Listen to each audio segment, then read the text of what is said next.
Today's some content for a new game called Century Age of Ashes. This is a Dragon FPS game that I've been playing since December 2nd. In this video, I'm going to give you 5 tips that help me get more kills. Now let's get into it. And the first tip that I'm going to give you is using your brake makes you turn more sharply.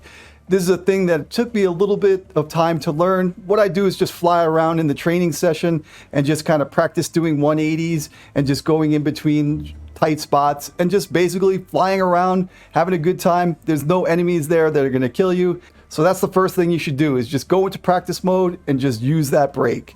Whether you're using the keyboard or the controller, use the brake and make sharper turns. So the next tip up also has to do with braking, and I'll say it like this: brake more than you burst. I mean, it's pretty simple. That's it.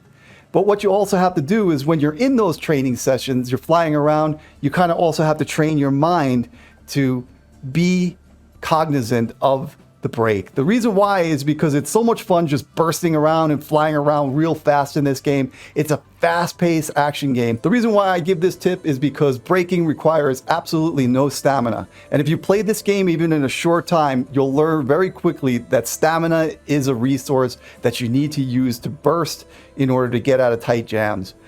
Bursting and braking go hand in hand.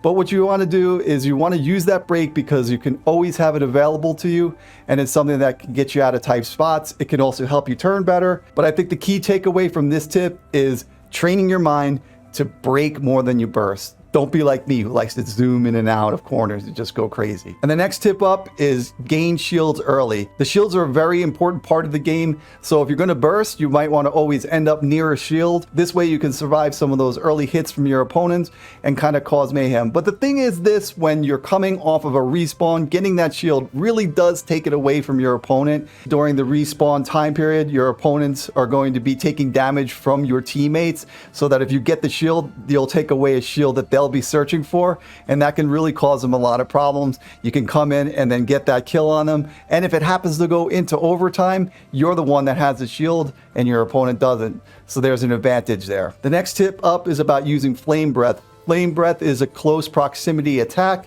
and you need to not expend all of it if you're not directly on the target. You can kind of press it. If you see that it comes off of the dragon that you're attacking, you can then just let off that button and then just kind of get it in and center in on them.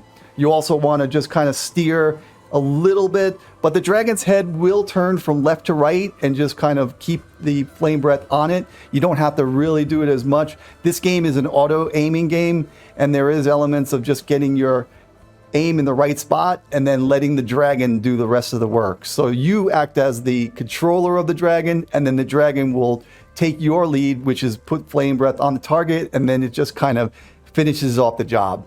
So just tell it what to do and make sure that you do it at close range. And the last tip that I want to give for today is spamming fireballs. You don't have to be absolutely precise. If you see one of your opponents light up and you're kind of going the other direction, you can just spam off 2 fireballs at your opponent. It'll lower their health a little bit, and that's what you want. Now, if you can turn into them, you want to follow that up with a flame breath, but remember, you have to be at close range. This tip really helped me because it allowed me to just break down the opponent's health a little bit each time, and then look for those opportunities where you can hit 2 fireballs and then also follow it with a flame breath. Then you're good to go. You should always be looking to try and hit 2 fireballs and a quick flame breath on your opponent, but if you can't do that, this is the next best thing. If you like this kind of content and you want to see more from Century Age of Ashes, make sure you give the video a thumbs up, and it'll show me that you want to see more, and I'll see you in the next one.